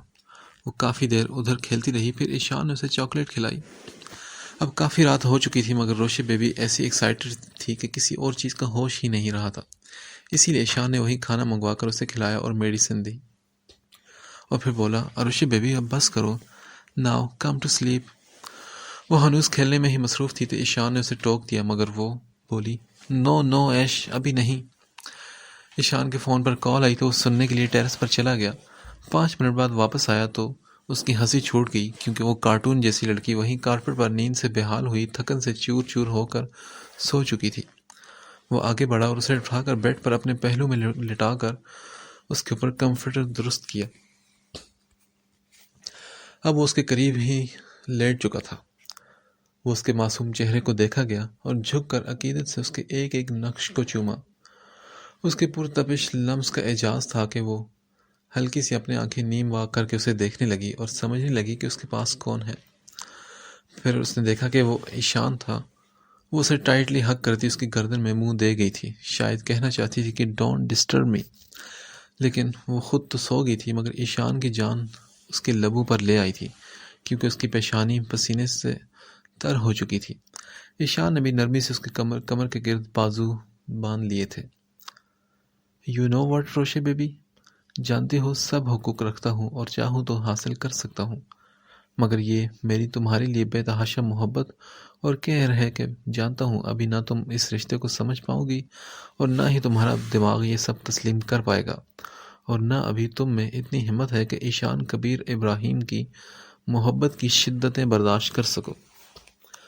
وہ سرگوشیوں سے اسے اپنے دل کی باتیں بتاتا تکیے پر سیدھا کر چکا تھا، پھر آہستگی سے جھکا اور اس کے ہونٹوں کو محسوس کر کے پیچھے ہٹا اور مسکرا کر آنکھیں بند کر لی۔ بلیک پینٹ کے اوپر کیمل کلر کی شرٹ پہنے، بلیک جیکٹ میں سن گلاسز لگائے، کافی دیر سے وہ لمبا چوڑا بھرپور مردانہ وجاہت کا شاہکار، بے تحاشا ہینڈسم اور ڈیشنگ سرخ و سفید شخص ایک گھر کے باہر ایک فائل تھامے کھڑا بیل دے رہا تھا۔ پیچھے ہی ایک بلیک BMW کھڑی تھی اور لوگ اسے دیکھنے کا گھروں سے باہر جھانک رہے تھے۔ جیکے کو معلوم تھا کہ اس وقت گھر میں سالے صاف یعنی مفرا کا بھائی سعد شفیق موجود ہوگا۔ ارے کہاں ہے بھائی، دروازے ہی اکھیڑ کر ساتھ لے جاؤ، اب کیا بیل کی جان لوگے؟ تیسری بیل پر دروازہ کھلا تھا اور آنے والی نان سٹاپ بولتی جا رہی تھی، مگر اسے دیکھ کر زبان کو بریک بھی لگا تھا۔ بے تحاشا حیرت سے سر تاپا جے کو اس نے دیکھا اور اس کے ہاتھ میں پکڑی اس سرخ فائل کو بھی، اور بولی، کون ہے آپ اور کس سے ملنا ہے آپ نے؟ نرما نے اب سامنے والی کی پرسنالٹی اور اسٹیٹس سے مرعوب ہوتے ہوئے اپنا لہجہ بے حد مہذب کیا تھا۔ جے کے بولا، مجھے سعد شفیق سے ملنا ہے، کیا وہ یہیں رہتے ہیں؟ جی بالکل، یہی گھر ہے ان کا، مگر آپ کون ہیں؟ میں نے آپ کو پہچانا نہیں۔ ایکچولی میں ان کا ریلیٹیو ہوں، آپ نہیں جانتی ہیں، پلیز کیا میں اندر آ سکتا ہوں؟ جے کے اندر جو اس ناگن کو دیکھتے ہی اس کا سر کچلنے کو دل کیا تھا، مگر اس اشتعال کو اندر دباتے ہوئے اپنا لہجہ حتی الامکان اس نے نارمل ہی رکھا تھا، کیونکہ جو سزا جے کے کی عدالت نے اس پاگل عورت کے لیے طے کی تھی، اس کے سامنے تو یہ غصہ کچھ بھی نہیں تھا۔ اس کی میت میں وہ چھوٹے چھوٹے سے قدم اٹھاتا ڈرائنگ روم میں داخل ہوا تھا۔ وہ بولی، سعد اس وقت نہا رہے ہیں، کچھ دیر تک آتے ہیں، آپ بتائیں آپ کیا لیں گے؟ پلیز ایک کپ کافی لے آئیے گا۔ جبران نے اس کی منحوس شکل کو گم کرنے کو کہا تو وہ مجبوراً وہاں سے چلی گئی۔ کچھ ہی دیر میں ڈرائنگ روم میں سعد آیا تھا۔ نرما نے کہا تھا اس سے کہ اس کا کوئی رشتہ دار ہے، مگر وہ ایک اجنبی کو اپنے گھر میں دیکھ کر حیران ہوا۔ سعد نے پھر آ کر جبران سے مصافحہ کیا اور بولا، سوری مگر میں نے آپ کو پہچانا نہیں، آپ؟ جے کے بولا، ایکچولی آپ مجھے نہیں جانتے مگر میں آپ کو جانتا ہوں۔ جبران نے اپنا وزٹنگ کارڈ نکال کر سعد کو دیا اور بولا، میں ڈاکٹر جبران کبیر ابراہیم ہوں اور مفرا میری پیشنٹ تھی۔ مفرا کا نام سنتے ہی سعد نے الجھی نگاہوں سے اسے دیکھا۔ اتنے میں نرما ٹرالی گھسیٹتی اندر داخل ہو چکی تھی۔ ایکچولی جب مفرا اس گھر سے گئی تھی تو اس کی مینٹلی کنڈیشن کچھ ہی خراب تھی۔ یہ یہاں سے جانے کے بعد اس کی پہلی رپورٹ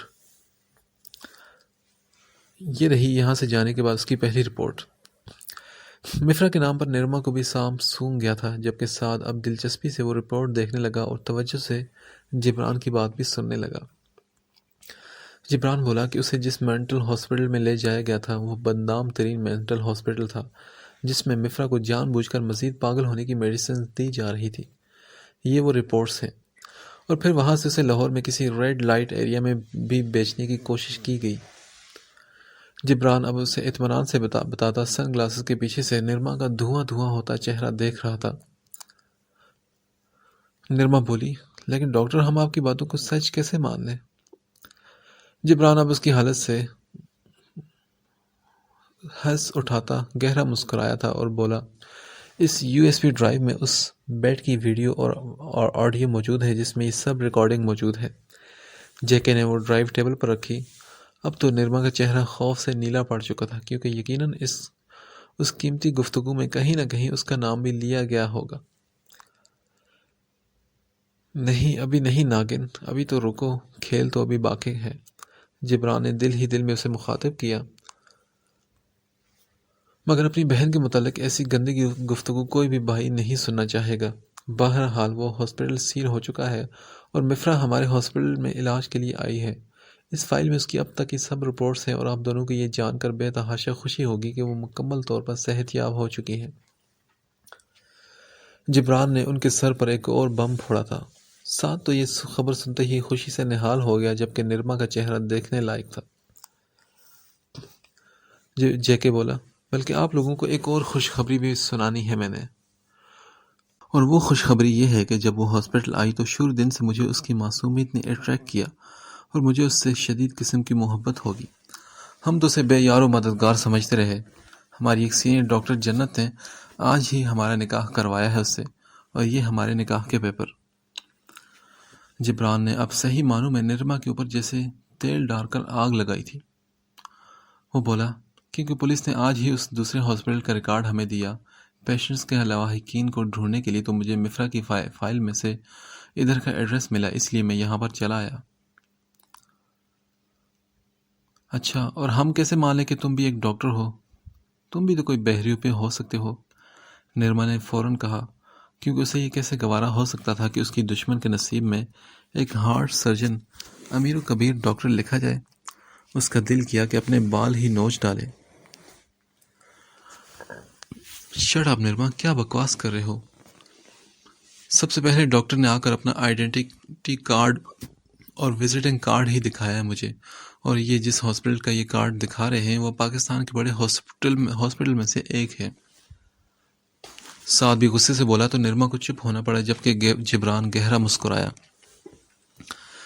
جبران بولا، سعد بھائی آپ کراس چیک کروا سکتے ہیں، اس فائل میں سب ڈیٹیلز ہیں۔ وہ مسکرا کر بولا۔ سعد نے اسے کافی دی اور اسے کھانے کی چیزیں سرو کرنے لگا۔ ارے ہاں، میں ایک بات تو بتانا بھول ہی گیا، کچھ دیر تک میں مفرا کو ادھر لا رہا ہوں، ہم کچھ دن آپ لوگوں کے پاس ہی رہیں گے جب تک مفرا کے پیپر نہیں بن جاتے، پھر میں اسے اپنے ساتھ لے کر امریکہ لے جانے والا ہوں، کیونکہ مفرا کے معاملے میں تو کسی پر بھی بھروسہ نہیں کر سکتا اب۔ بہت محبت کرتا ہوں اس سے، اور میرے بنگلے میں وہ تنہا رہے آپ لوگوں کے ہوتے ہوئے کبھی نہیں، اور ویسے بھی وہ یہ کچھ دن اپنے میکے رہ لے گی، بعد میں جانے کب چکر لگے ہمارا۔ جے کے اب نہایت اطمینان سے بیٹھا سعد سے باتیں کر رہا تھا، اور تاک تاک کر لفظوں کے خنجر نرما کے کلیجے میں گھونپ رہا تھا۔ سعد بولا، میں تمہارا کیسا شکریہ ادا کروں ڈاکٹر جبران، تم نے میری بہن کو بچا لیا، جلدی سے اسے لے آؤ، میں اتنا شاندار سے ڈنر کا انتظام کرواؤں گا کہ سب یاد رکھیں گے، بس مجھے میری مفرا سے ملنا ہے۔ سعد بے چین ہوا تو جے کے بولا، کیوں نہیں بھائی، اور یقیناً بھابھی بھی اتنی ہی بے چینی سے انتظار کر رہی ہوں گی اس کا۔ جبران اب بھی نرما کو چھیڑنے میں مصروف تھا۔ پھر وہ مسکراتا ہوا اٹھا اور سعد سے بغل گیر ہوا اور پھر باہر نکلتا چلا گیا۔ گاڑی میں بیٹھ کر ایک فاتحانہ مسکان لیے اس گھر پر ایک آخری نگاہ ڈالی جس کی چھت والی کھڑکی پر اب وہ کھڑی اس کی گاڑی کو دیکھ رہی تھی۔ اس نے سوچا، میں تو سمجھا تھا کہ بہت مشکل ٹاسک ہوگا، مگر تم تو بہت ہی آسان ہدف نکلی نرما۔ وہ دل ہی دل میں خود سے کہتا تیزی سے گاڑی بھگا لے گیا تھا۔ وہ جو دھمکی لگائی تھی اسے کہ کمرے سے مت نکلنا، واقعی فجر کی ہمت نہیں ہوئی تھی کمرے سے باہر نکل کر اپنے کمرے میں جانے کی۔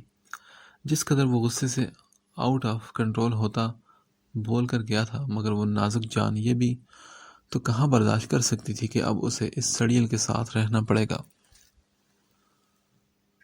وہ تھکا ہارا آیا تھا روم میں، مگر روم میں اسے نہ پا کر اس کے ماتھے پر ڈھیر سارے بل آئے تھے۔ وہ جبڑے بھیجتا فریش ہونے چلا گیا تھا، مگر جب ٹاول سے بال رگڑتا باہر آیا تو دیکھا کہ وہ نماز پڑھنے میں مصروف تھی۔ مہبیر نے گہری نگاہ اس پر ڈالی۔ بلیک ٹی شرٹ ٹراؤزر میں اس کا خوبصورت جسم بہت ہی پیارا لگ رہا تھا۔ اب وہ لیپ ٹاپ لیے بیڈ پر آن بیٹھا تھا۔ فجر نماز پڑھ کر اٹھی اور صوفے پر جا بیٹھی۔ اب صوفہ کھیلنا ہے میرے ساتھ، بیڈ پر آؤ۔ اس جنگلی کی دبی غراہٹ نے اس کی جان ہوا کی تھی، مگر وہ بولی، میں آپ کے منہ نہیں لگنا چاہتی، کام کرے اپنا۔ مہابی نے لیپ ٹاپ سے نگاہیں اٹھا کر اسے تعجب سے دیکھا، جسے یہ یقین کرنا چاہتا ہو کہ واقعی یہ الفاظ میڈم فجر کے منہ سے اس نے سنے ہیں۔ وہ بولا، میڈم دماغ درست جگہ پر ہے نا، ہل تو نہیں گیا؟ میں نے کیا کہا سنا نہیں تم نے، یا تم چاہتی ہو کہ میں خود اٹھ کر تمہیں لا کر بیڈ پر گرا دوں؟ وہ غصے سے بولا تو فجر بوکھلا کر صوفے سے فوراً اٹھی۔ مگر اٹھ کر کھڑے ہوتے بھی اپنے دوپٹے میں ہی الجھ کر زمین بوس ہوئی تھی۔ اس کا پاؤں بری طرح مڑا تھا۔ مہابیر تیزی سے فوراً اٹھا اور بولا، اف، اندھی ہو کیا؟ اس کے قریب آنے پر فجر بولی، خبردار جو آپ نے مجھے ہاتھ لگایا، میں خود ہی اٹھ جاؤں گی۔ اپنی جانب بڑھتے اس نے مہابیر کے ہاتھ بری طرح جھڑک دیے تھے۔ وہ بولا، تمہارے خبردار کی ایسی کی تیسی۔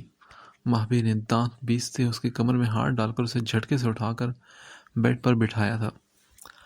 اب تکلیف سے فجر کی آنکھوں سے آنسو بہہ رہے تھے۔ مہابیر گھٹنوں کے بل اس کے سامنے جھکا تھا اور پاؤں اٹھا کر اپنے گھٹنے میں رکھا۔ فجر بولی، نہیں پلیز، مجھے بہت درد ہو رہا ہے۔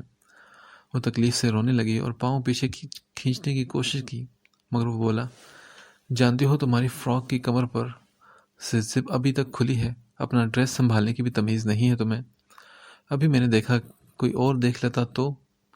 وہ غصے سے بولا، تو فجر بولی کب نہیں تو بے اختیار اس کے اپنے ہاتھ کمر کی جانب گھومے تھے اور جو ہی فجر کا دھیان ہٹا مہابیر نے ایک جھٹکے سے پاؤں کا بل نکالا تھا۔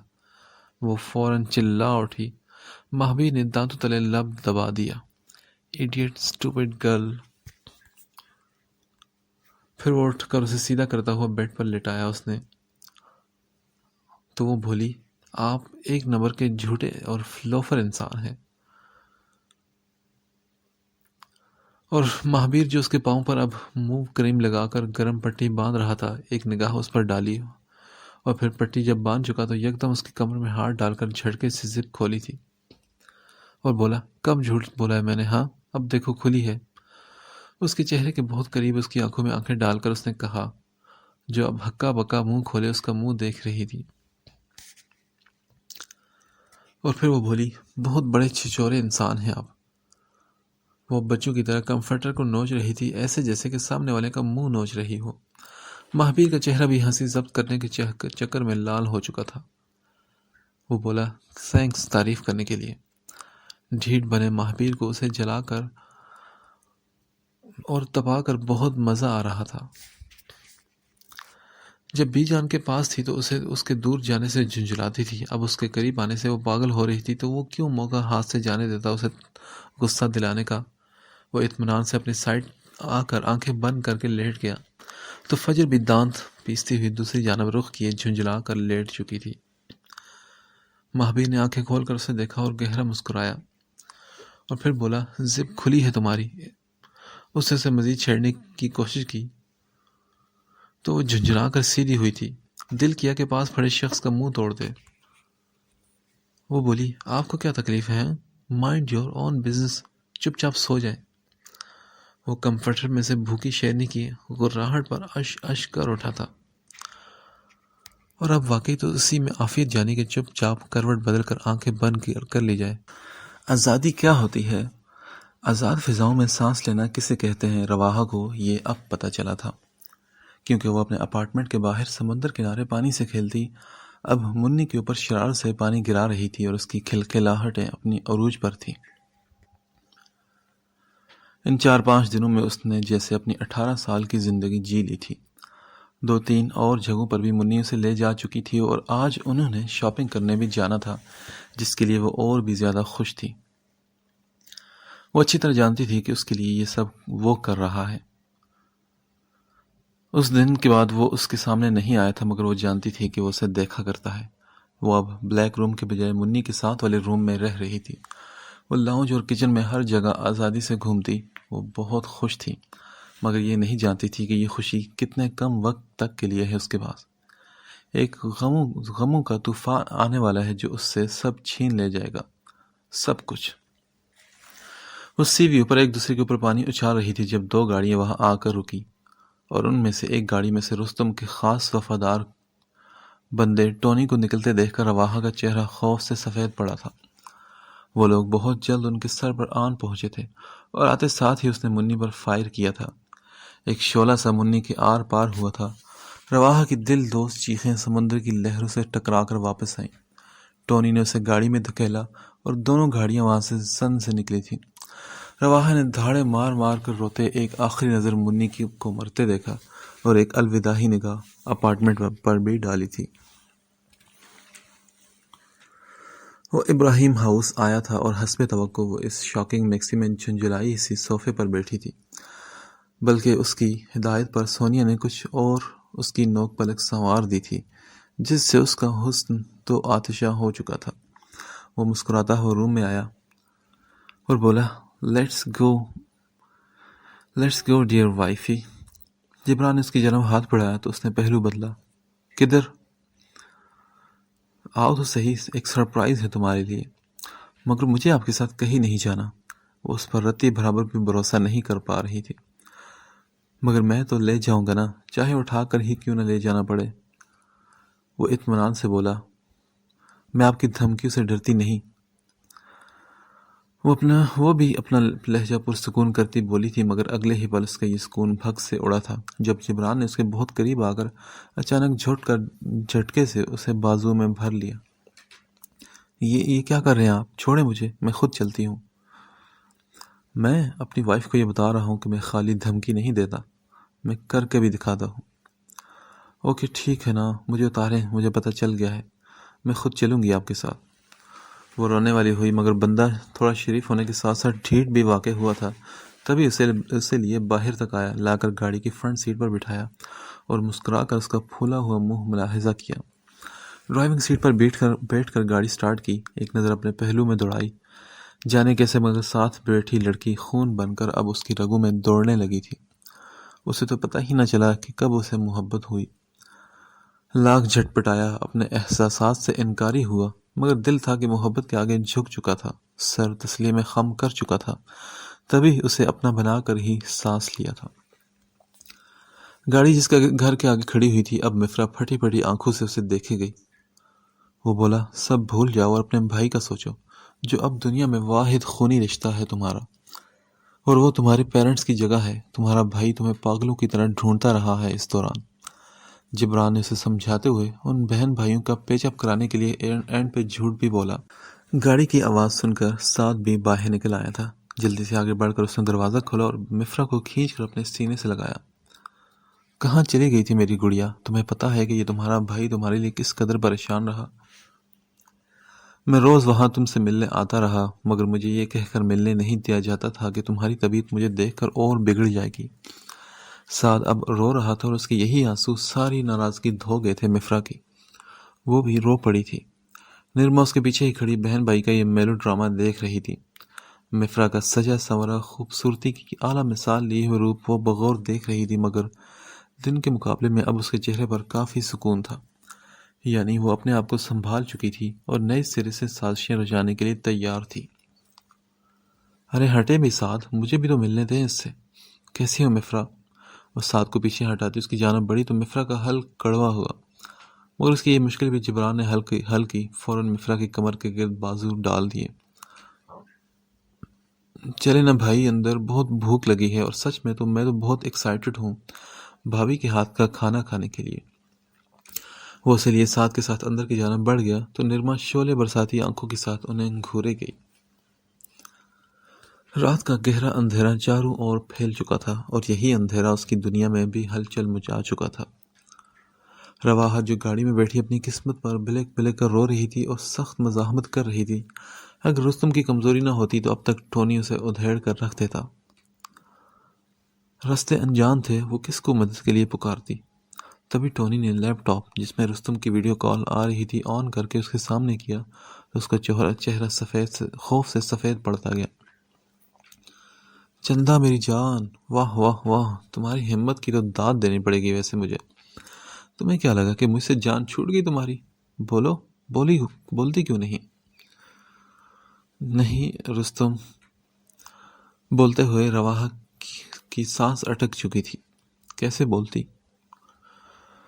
رستم بولا، تیری بہن کا خاندان اسی لیے تیری آنکھوں کے سامنے ختم کیا کہ پھر تو دنیا میں کسی سے سہارا لیتے ہوئے 1000 بار سوچے، اور آج تیری وجہ سے وہ ہجڑا بھی اپنی جان سے گیا۔ ان کا انجام بھول گئی تھی کیا جو نئے یار بنا دیے تو نے؟ بتا وہ کون ہے؟ کہیں اس جلاد کو تو نہیں یار بنا لیے تو نے؟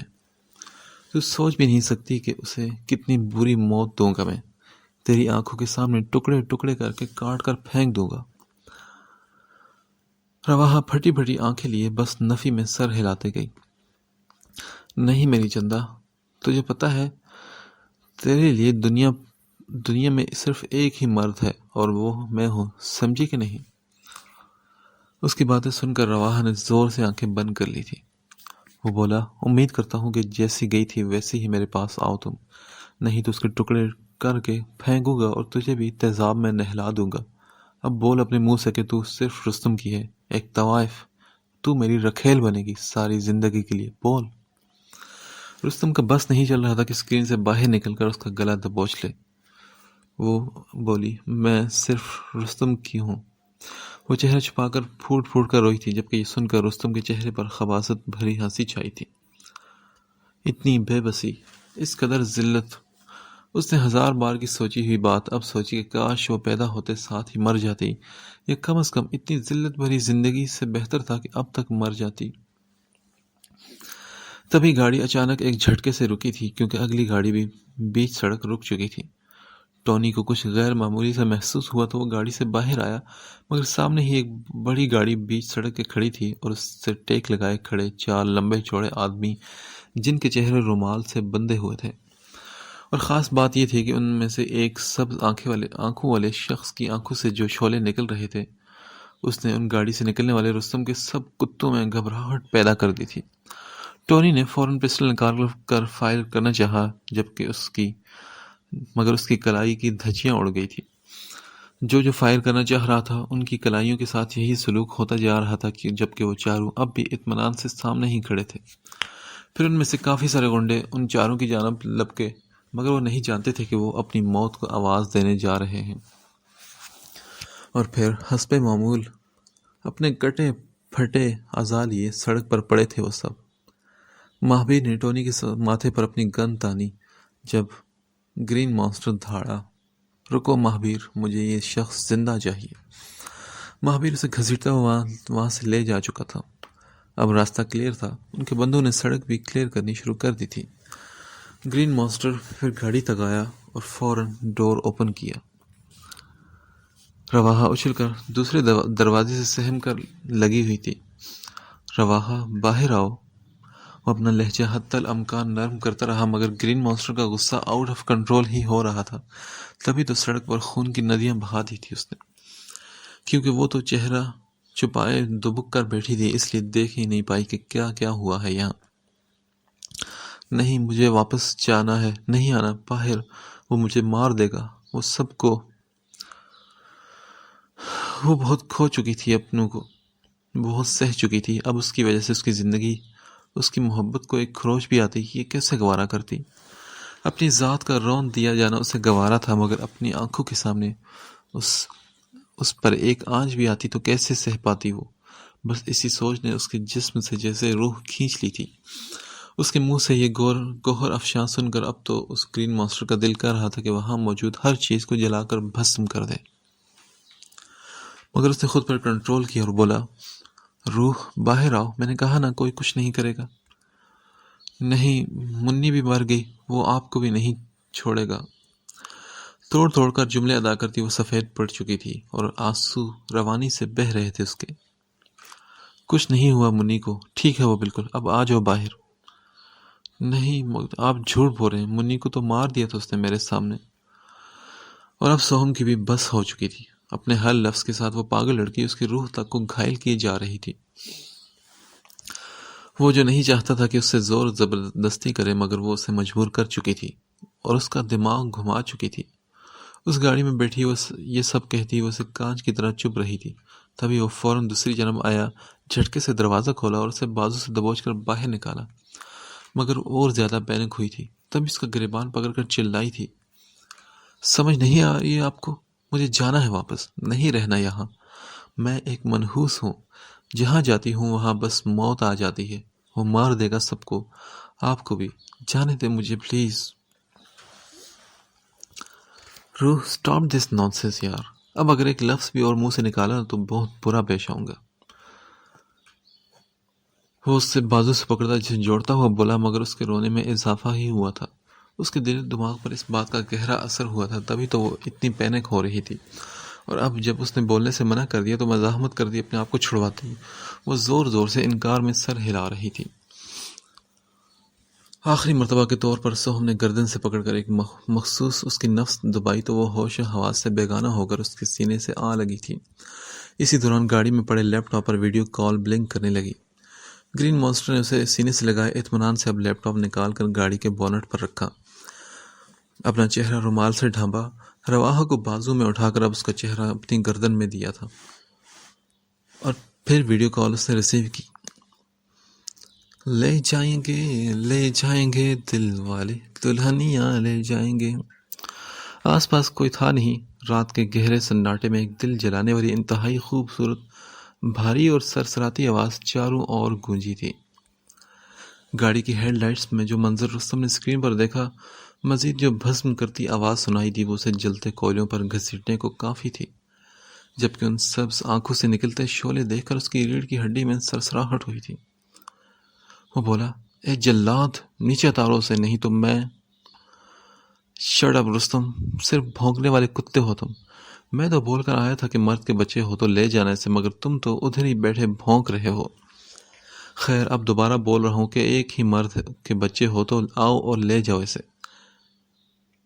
اے ہیلو، کون ہو تم؟ نہیں، تم نہیں جانتے کہ کس سے الجھ رہے ہو تم۔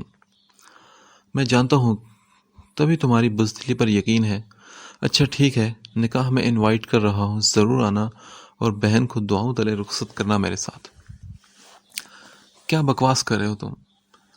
مگر اس سے پہلے کہ وہ کوئی اور منہ سے جھاگ اڑاتا، سوہم نے لیپ ٹاپ پر فائر کر دیا تھا، اور پھر اطمینان سے اسے اپنی گاڑی تک لے آیا اور اسے گاڑی میں لٹا کر خود فرنٹ سیٹ پر بیٹھا اور فوراً گاڑی بگھا لی۔ آریان نے سوہم اور کبیر سے پاکستان آنے کی پرمیشن لی تھی اور فون پر اپنے ڈیڈ پاشا کو بھی کنونس کر ہی لیا تھا کہ وہ پاکستان آ رہا ہے، اسی لیے اس کی ضد کے آگے سبھی ہار چکے تھے۔ وہ آج کی فلائٹ سے پاکستان پہنچا تھا۔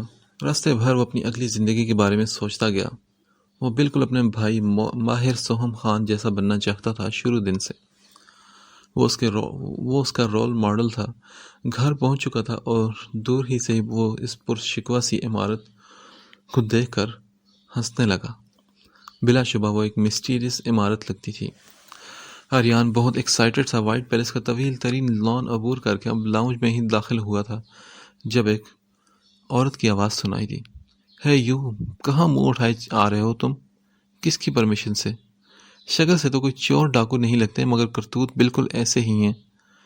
یوں کسی کے گھر میں بغیر اجازت کے، بغیر نوک کے کیسے گھستے ہیں؟ نہیں مطلب یہ گھر ہے کہ باوا جی کا بھاڑا؟ چلو اپنا آئیڈینٹی کارڈ چیک کرو ابھی کے ابھی۔ وہ جو کوئی بھی تھی اس وقت مکمل پولیس یونیفارم میں اس کے بالکل سامنے تن کر کھڑی تھی اور اس پر روب جڑاتی اسے زہر ہی لگی تھی۔ آریان نے بولنے کی تو زحمت گوارا نہیں کی، ہاں مگر کمر پر بندے ہاتھ کی انگلی نے کف لنگ سے اپنا سکیلپل ضرور نکال لیا تھا۔ وہ بولا، اور میڈم آپ کی تعریف، آپ دوسروں کے گھر میں بوا خیرن بنی کیوں گھوم رہی ہے؟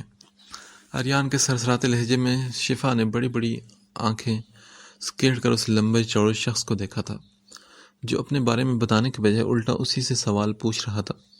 اس کے انداز نے شفا کو آگ لگائی تھی، یعنی کہ اس قدر خوبصورت لڑکی اس اندھے باجے کو بوا خیرن لگ رہی تھی۔ پہلے تم بتاؤ، ویسے شکل سے تو جھینگا لالا ہو کرنے والے لگ رہے ہو، کہیں سیدھا ساؤتھ افریقہ سے تو نہیں آئے؟ شفا نے اس سے حساب بے باک کرنا چاہا تو وہ بولا، اور تم سیدھا انڈونیشیا سے تو نہیں آئے، کیونکہ بالکل مریل اور فاقے زدہ چھپکلی لگ رہی ہو۔ آریان بھی اب آپ سے تم پر آ چکا تھا اور اس کے دبلے پن پر اس نے چوٹ کی۔ واٹ؟ چلغوزے، تمہاری ہمت کیسی ہوئی کہ مجھے فاقے زدہ چھپکلی کہنے کی؟ شفا نے اس کے بازو پر انگلی رکھ کر غصے سے بل کھاتے ہوئے کہا، اینڈ یو کالی توری، تمہاری ہمت کیسی ہوئی مجھے ٹچ کرنے کی؟ وہ بھی برابر اس کی گال پر انگلی رکھتے ہوئے بولا، ہاں تم نے شفا کامران حسن کو ٹچ کیا؟ میں تمہارا منہ نوچ لوں گی، وائٹ چلغوزے۔ شفا غصے سے پھنکارتی اس کی جانب لپکی، جبکہ آریان میرا بچہ، روحا بھاگ کر اس کے کشادہ سینے سے لگی تھی۔ یہ منظر دیکھ کر شفا خجل سی ہوئی اور اب یہاں سے کھسکنے میں ہی اس نے بھلائی سمجھی تھی۔ وہ جو کالج کے کسی فنکشن میں پولیس آفیسر کا رول کر کے سیدھا ادھر چلی آئی تھی، ان کا دماغ کھانے اب خود بخود قدم پیچھے ہٹے تھے۔ ارے یہ تم دونوں جھگڑ کیوں رہے تھے؟ پاشا نے لاؤنج میں داخل ہو کر پوچھا۔ آریان ان کے سینے سے لگا، اب دونوں کیا بولتے کہ کیوں جھگڑے تھے، اور اب تک ایک دوسرے کو کون سے خطاب سے نوازتے اور تعریفوں کے پل باندھ چکے تھے۔ آریان لاپرواہی سے ان سے مل کر ریشما کے کمرے کی جانب چل دیا، جبکہ وہ بھی بہانہ بنا کر وہاں سے کھسک چلی تھی۔ فجر ریشما سے پوچھ کر بہت چھپا کر خفیہ طریقے سے وائٹ پیلس سے نکلی تھی، مگر وہ یہ شاید بھول گئی تھی کہ وہ ماہبیر راسم حفیظ کی بیوی ہے، جس کی حفاظت کے لیے پل پل اس پر نظر تھی ماہبیر کی۔ تبھی جب وہ اپنے آفس میں بیٹھا کسی بہت ضروری فائل پر جھکا ہوا تھا، اس کا فون رنگ ہوا۔ فون کان سے لگائے وہ مصروف سے انداز سے بولا، ہاں بولو۔ دوسری طرف سے وسیع کی آواز نے اسے چونکایا تھا۔ سر آپ کو یاد ہے کہ آج کیا ڈیٹ ہے؟ سمے کی بات نے اس کی رگیں پھلا دی تھی اور اس کی آنکھوں میں خون اترا تھا۔ واٹ دا ہیل وسیع، ہاؤ ڈیئر یو، تمہاری ہمت کیسے ہوئی مجھے یاد دلانے کی؟ وہ غصے سے دھاڑا، سر وہ اس لیے کہ میم حویلی گئی ہیں۔ کیا؟ کس کی پرمیشن سے، اور تم نے روکا کیوں نہیں؟ سر آئی تھنک وہ وائٹ پیلس میں کسی کے پرمیشن سے گئی ہیں، کیونکہ ان کے ساتھ گارڈز اور ڈرائیورز بھی ہیں۔ مہابیر نے غصے سے پاگل ہوتے ہوئے موبائل دیوار پر دے مارا تھا۔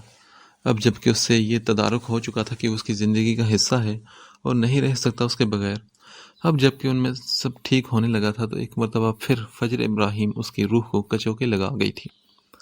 فجر نے پھر اسے وہاں تکلیف دی تھی جہاں اسے لگی بھی تھی اور محسوس بھی ہوئی تھی۔ دوسری جانب فجر وائٹ پیلس سے نکلی تو سینٹرل جیل کے باہر پہنچی تھی۔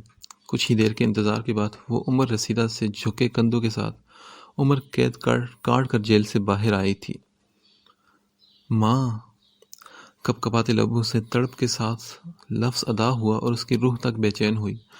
وہ تڑپتی ہوئی برسوں کے بعد ماں کی آغوش سے لپٹ کر دھواں دار روئی تھی، مگر گارڈز نے انہیں وہاں زیادہ دیر کھڑے نہیں ہونے دیے، اس لیے جیسے برسوں کی مسافت طے کر کے گاڑی حویلی کے حدود میں داخل ہوئی تھی، اور اب وہ دونوں بی جان کے کمرے میں بیٹھی اپنے برسوں کا غم غلط کرنے میں مصروف تھی۔ نایاب دیوار پر لگی بی جان فانیہ اور راسم کی تصاویر کو دیکھ کر بے تحاشا آنسو بہا رہی تھی۔ فجر نے ہی ہمت کی، جیسے تیسے ہلکا پھلکا کھانا بنایا اور اپنے ہاتھوں سے ماں کو کھانا کھلایا۔ جب کھانا کھا چکی تو برتن سمیٹ کر آ کر فجر نے ماں کی گود میں سر رکھا تھا۔ دونوں ماں بیٹی باتیں کرنے میں مصروف تھی جب وہ اچانک اٹھ کر بیٹھی اور ماں کا چہرہ ہاتھوں کے پیالوں میں بھرا تھا۔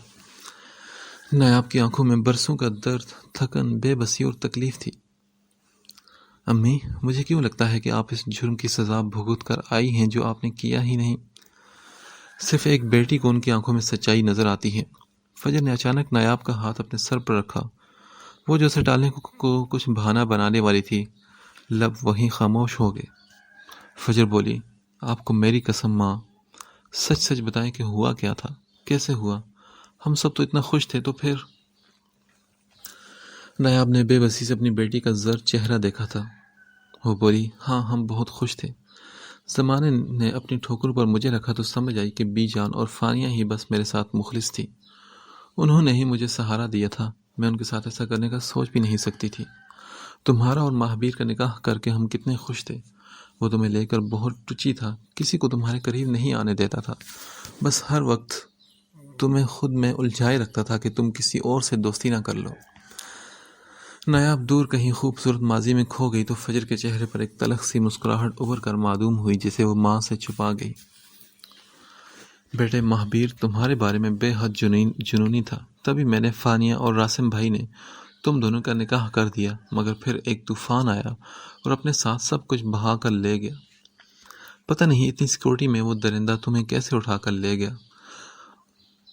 نہ صرف تمہیں اٹھایا بلکہ مہابیر کو بھی نشانے پر رکھا ہوا تھا۔ منیر نام تھا اس کا، کچھ اور لوگ بھی ساتھ تھے اس کے ملے ہوئے۔ 12 سال کی تھی تم۔ اس نے مجھے ایک ویڈیو دکھائی جس میں تم بے ہوش تھی اور وہ درندہ تمہارا سکارف کھینچ رہا تھا، اور اس سے پہلے کہ وہ تمہاری شرٹ۔ نایاب نے تکلیف کی انتہا کو پہنچتے ہوئے اپنے لب کچلے۔ فجر کے رونگٹے کھڑے ہوئے، سانس جیسے گلے میں اٹکی ہوئی تھی۔ نایاب بولی، میں نے چلا کر کہہ دیا کہ جو بھی جیسے بھی تم کہو گے میں کرنے کو تیار ہوں، مگر میری بیٹی سے دور رہو۔ وہ تم سے تو دور ہو گیا اور مہابیر سے بھی اپنا آدمی ہٹوا لیا، مگر مجھے فون کر کے فانیہ اور راسم کو حویلی بلانے کا کہا۔ میں نے ایسے ہی کیا، اور پھر اس درندے نے میرے ہاتھوں سے ان کو زہر دلوا دیا، کیونکہ وہ بزدل جانتا تھا کہ اکٹھے تو ان کا کچھ نہیں بگاڑ سکتا، تو الگ الگ اور ایک ایک کر کے انہیں مارنا چاہا۔ میں نے اپنی بیٹی کو ایک درندے سے بچانے کے لیے اپنی معصوم بہن کی جان لے لی۔ کیسے معاف کر دیتی خود کو؟ بھلے ہی مجبوری سے ہی قاتل ہوں میں ان کی، تو اپنا جرم سب کے سامنے قبول کر لیا، مگر اصل وجہ کسی کو نہیں بتا سکی۔ ساری زندگی اس گلٹ میں گزاری کہ میں ایک قاتل ہوں۔ نایاب اپنی بہن کو یاد کرتی خون کے آنسو رو رہی تھی، اور فجر اپنی ماں کی بے بسی اور تکلیف پر تڑپ ہی تو گئی تھی، اس کا بھی جی چاہا کہ خون کے آنسو روئے اور ماں کو بتائے کہ اس نے بھی ان گزرے ماہوں سال میں اسی گناہ کی پاداش میں ایک عذاب جھیلا ہے کہ وہ ایک قاتل کی بیٹی تھی۔ تبھی دروازے پر دستک ہوئی تھی، کیونکہ باتوں میں رات ہونے کا پتہ ہی نہ چلا اور فجر صبح سے گھر نکلی ہوئی تھی اور اب رات کے 11 بج چکے تھے۔ باہر شیلا اور وسیع تھے، جنہیں دیکھ کر فجر کا چہرہ خوف سے سفید پڑا تھا۔ وہ بولے، میڈم واپس چلیں، سر آپ کو بلا رہے ہیں۔ شیلا نے سنجیدگی سے کہا تو اس کا دل اچھل کر حلق میں آ گیا۔ وہ کیسے بھول گئی کہ وہ اس کے پل پل کی خبر رکھتا ہے، تو یہ کیسے نہ جانتا۔ ادھر ایک شخص خونخوار لہو ٹپکاتی نگاہوں سے اسکرین پر اپنی متاع کو اس عورت کے حصار میں دیکھ رہا تھا جس سے دنیا میں سب سے زیادہ نفرت کی تھی اس نے۔ تم لوگ گاڑی میں بیٹھو، کچھ دیر تک آتی ہے یہ۔ نایاب نے ہی اس کی مشکل حل کی، وہ خاموشی سے چلے گئے۔ تو فجر بولی، ماں میں اس کے پاس واپس نہیں جانا چاہتی، میں آپ کے پاس رہوں گی، میں آپ کے پاس رہنا چاہتی ہوں۔ اتنے سال بعد آپ ملی ہو مجھے، وہ مجھ سے نفرت کرتا ہے۔ وہ ہچکیوں کے درمیان بولی تو نایاب نے بے بسی سے اسے دیکھا اور بولی، فجر خبردار آئندہ ایسی بات منہ سے مت نکالنا، وہ تمہارا شوہر ہے اور سب کچھ وہی ہے، اب تمہارا محافظ نفرت کرتا ہے تو ابھی میرا پتہ چلنے کے بعد بھی بلاتا نہیں۔ چلو اٹھو، شاباش، اپنے گھر جاؤ، میں رکھ لوں گی اپنا خیال۔ نایاب نے اس کا منہ چومتے ہوئے کہا تو وہ زور زور سے روتی ہوئی نفی میں سر ہلانے لگی، کیسے کہتی کہ اب جانے وہ کیا کرے گا اس کے ساتھ، مگر نہیں، اب نہیں۔ فجر نے اپنے آنسو صاف کیے۔ پہلے تو اس کا ہر ظلم، ہر زیادتی اس لیے سہ جاتی تھی کہ کہیں نہ کہیں اسے بھی گلٹ تھا کہ واقعی وہ اس ماں کی بیٹی تھی جو ماہبیر کی گناہ گار ہے، مگر اب جب اسے سچائی پتہ چل گئی تھی تو اسے رتی برابر بھی دبنے، ظلم سہنے اور ڈرنے کی ضرورت نہیں تھی۔ تبھی وہ اٹھی اور ماں کے سینے سے لگی اور انہیں خدا حافظ کہہ کر اور اپنا خیال رکھنے کا بول کر باہر نکل کر چلی گئی۔